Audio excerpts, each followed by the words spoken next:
This is as bad as the Second World War. We've got the economic crisis, which you described. We have the English or the England crisis, which was revealed by the riots. We have the British crisis in terms of the relationship between the constituent elements of the disunited kingdom. And we have the European crisis, to which you also refer. Now, it seems to me that taken together, these four crises offer both the necessity and the chance, the opportunity of doing another Disraeli and of rescuing, if I'm going to dare to use the word, both England and the party.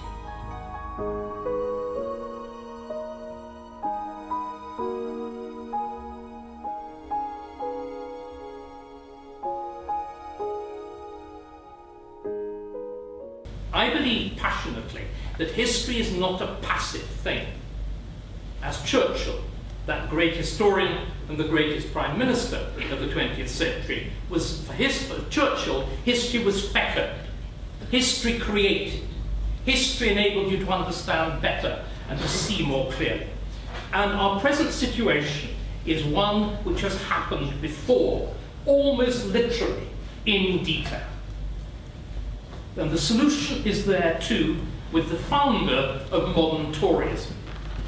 A man who is iconic in all sorts of ways as our first Jewish prime minister. Of course, he'd sensibly converted, which made it much easier for him, and the founder of modern Toryism, Benjamin Disraeli. Disraeli confronted an extraordinarily similar situation to the present. Nowadays, we have a politics which, as I shall say, very foolishly concentrates on the middle. Deeply unfertile ground to the Tories. That is exactly what Disraeli found himself with. The Reform Act of 1832 created an overwhelmingly middle-class electorate that was instinctively liberal.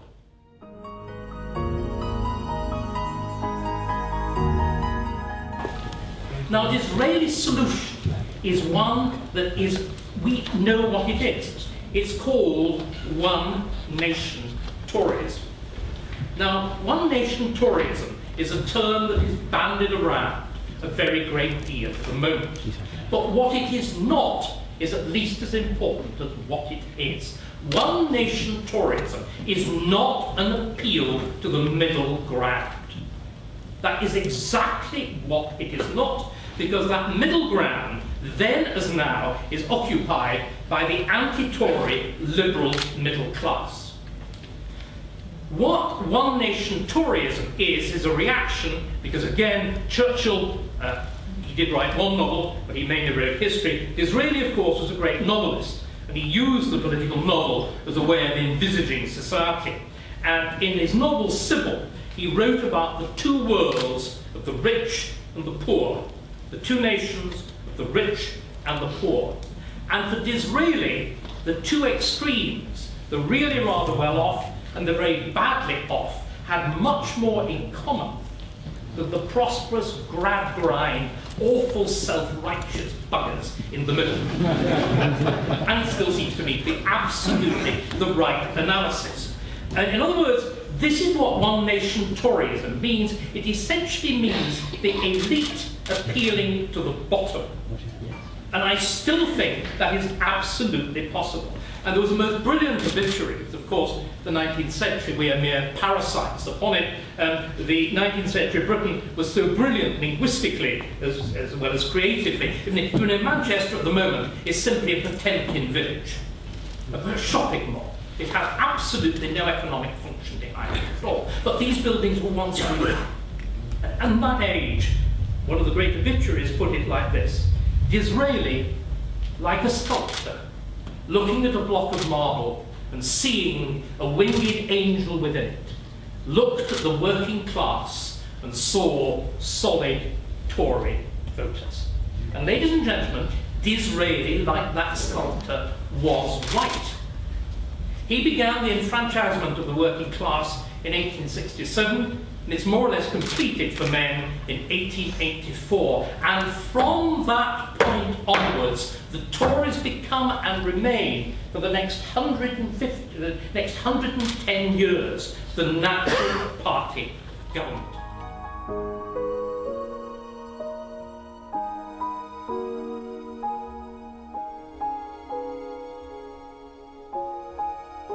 The Cameroons call themselves One Nation Tories, but they are not. There is nothing further from what I've been describing than current government policy. Instead, modernising or detoxifying the Tory brand is designed to make Toryism appealing to the garden-reading middle class. This is a waste of time. It is a complete and absolute waste of time. They will not vote Tory. And much, much more interestingly, there are not very many of them.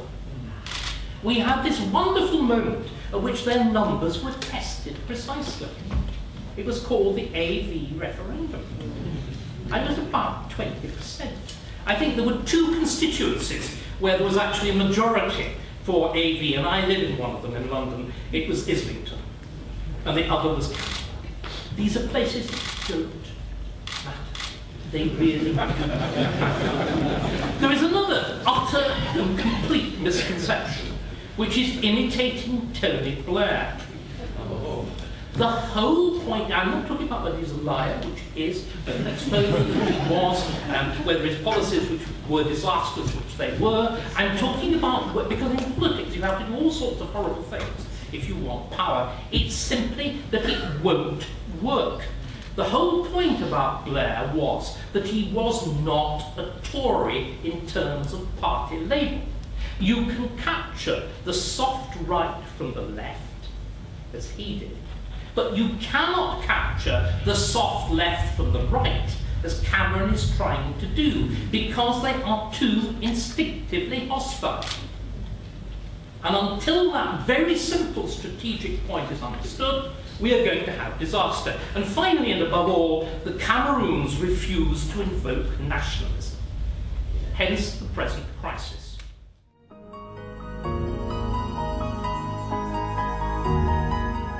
But the key element, and this is where I connect with the Bruges Group, the key element of Disraeli, of Baldwin, of Churchill, of Thatcher, is patriotism. The foundation of the free politics is the nation, and the heart of the nation is nationalism, a word that we have not dared to utter, and we must. Particularly at moments of crisis. What would it have been like at the beginning of the Second World War if Churchill had said, I'm terribly sorry, we can't really be very rude about the Germans. You know, we do believe in diversity and equality of opportunity. And after all, we've got to respect Mr. Hitler. And we mustn't really, dear me, you know, I'm sure everybody's got a right to discriminate against Jews. But can you imagine? Can you imagine? Never let a good crisis go to waste. Because, of course, we've actually got 4 of them. We've got the economic crisis, which you described. We have the English or the England crisis, which was revealed by the riots. We have the British crisis in terms of the relationship between the constituent elements of the disunited kingdom. And we have the European crisis, to which you also refer. Now, it seems to me that taken together, these 4 crises offer both the necessity and the chance, the opportunity of doing another Disraeli, and of rescuing, and I'm going to dare to use the word, both England and the party.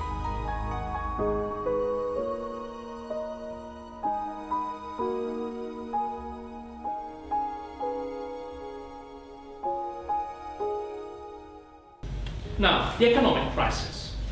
As was brutally said by Andrew Tory, this requires sensible, serious reform in education, in welfare, in public housing, and immigration. And the key point, ladies and gentlemen, is that all of these are profoundly popular amongst the C1s.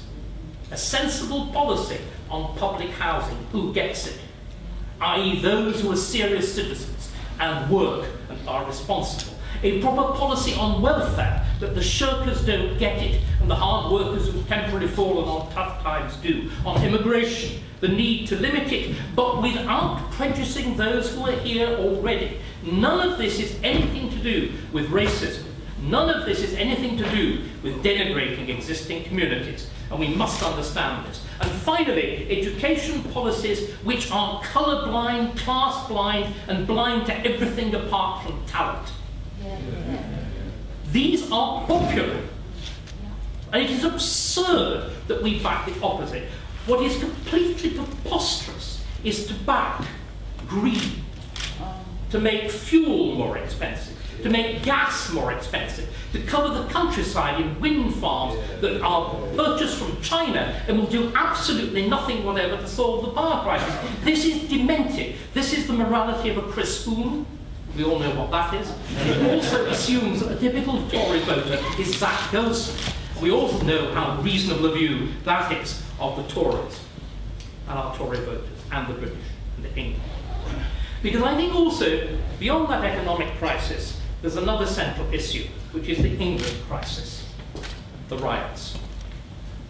Now, I have already spoken sensationally, in every sense of the word, on this subject, and I'm going to repeat it. The riots were manifestly about a particular kind of gang culture which began amongst blacks and had been adopted by whites. There can be absolutely no sensible disagreement on this. If you don't believe me, listen to Darker's Howe, and he says exactly that. Listen to Tony Parsons, and he says exactly that. But what none of those people do is to ask why this stuff, which is spurious, is preposterous, has been satirized by Ali G, why it has such purchase. The reason that it does is because in England, and particularly in the south of England and the Midlands, there is a complete vacuum of identity. People do not know who they are. In other words, to understand the riots, we need to know not simply where they took place, but where they did not take place. They did not take place in Scotland. They did not take place in Wales. They did not take place in Northern Ireland. And they did not take place in some of the most important and poorest regions of England, like the North-East and Yorkshire. Because what all of these areas have in common is that they know what they are. Now, I have a terrible problem here. I have been historically and viscerally opposed to traditional notions of nationalism, and I'm on record as saying that I think it's a glory of the English that we are about the only people in Western Europe who don't pretend to have national dress.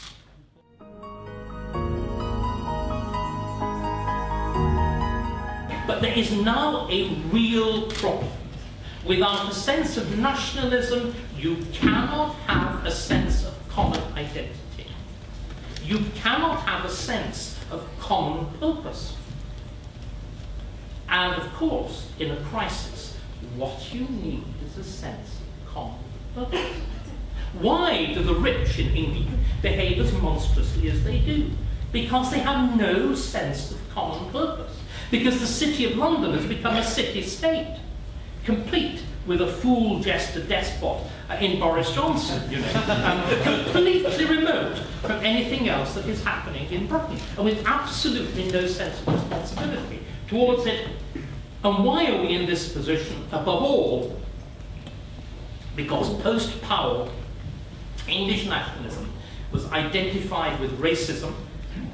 Once the London dockers had marched on the side of Powell, they were not to be trusted because they were racist. And look in the aftermath of the riots, after Clapham had been looted and burned, after Hackney had been looted and burned, after Tottenham had been looted and burned, a handful of whites marched in Enfield and marched in Elton, at which point, I think it was 5,000 police turned out to stop. This is lunatic. This is an absurdity. This is disgraceful. Now, it seems to me, thanks to those other two crises, we can actually do something about it in a way that we never could before. The first is the British crisis, and the second is the European crisis. The British crisis, Labour's piecemeal devolution, means that Britain, and let us face it, as a unitary state, is dead. Absolutely stone dead. And the debate yesterday about the United Kingdom demonstrated this. It was led by 3 secretaries of state who have titles, income, offices, officers, and have absolutely bugger all responsibility for anything. If you wanted to cut government waste, close the Scottish office, close the Welsh office, close the Northern Ireland office. They can do absolutely nothing about the areas where they are. Now, it is ludicrous and it is demented. Now, it seems to me that as Tories, we were one time the Unionist Party, we should be the first to recognise this. It's Thatcher cut the Boyle and Rhodesia and whatever. It also, of course, carries huge electoral advantage to the party, since England is supremely Tory territory. English Parliament would probably never have a Labour majority. But till recently, of course, the recognition that England should have exactly the same status as Scotland, Wales and Northern Ireland was impossible, because it would have meant the complete breakup of the UK. The reason for this is the European crisis.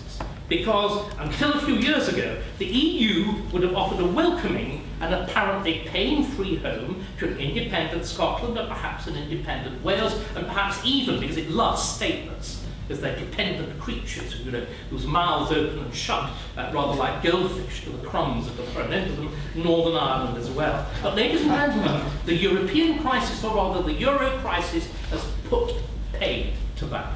Scotland is too canny to vote for independence and the euro. Instead, and I take a level bet, it will settle for home rule and the pound.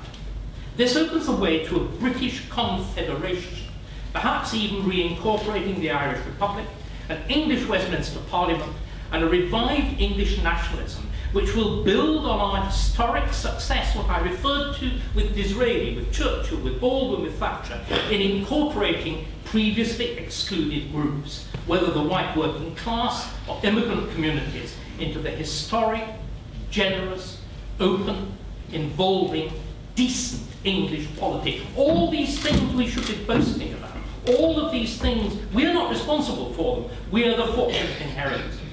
And it seems to me that this is the right place to be talking about it. The Bruges Group, although it is easily rubbished as being obsessed with Europe, the other face of it, as it were, that's the negative face. The positive face of the Bruges Group, and its great distinction is in this fact, is in recognising that the foundation of a decent politics is nationhood, national sovereignty, and a responsible political system.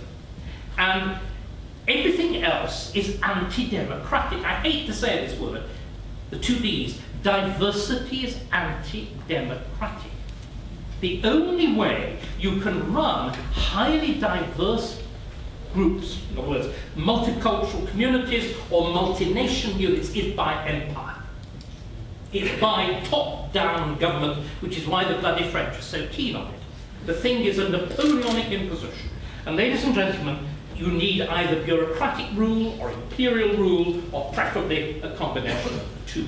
So this is the natural place to be talking about this, but also, ladies and gentlemen, to revive England and the astonishing, I don't know whether you've read that rather nice little Welshman, Simon Jenkins' New History of England. He says at the end of it, he has become a passionate English nationalist because he looks at what England has done. England invented modernity. England invented limited government, representative government, the rule of law, capitalism. You all think I've gone mad. It's not true. It's this is what we actually did. All of these things actually began here. It's our job to make sure they don't stop here. And it also seems to me to be a natural task for a revived Tory party, which I don't think we are at the moment. If we embark seriously on this exercise of the incorporation, reincorporation of the working class and immigrant communities within the kind of vision that I'm offering, we would win the North once more for Tories. It would give us as a nation the sense of common purpose that we desperately need in these tough times of financial crisis. And if he were up to it, it would make David Cameron genuinely his own man.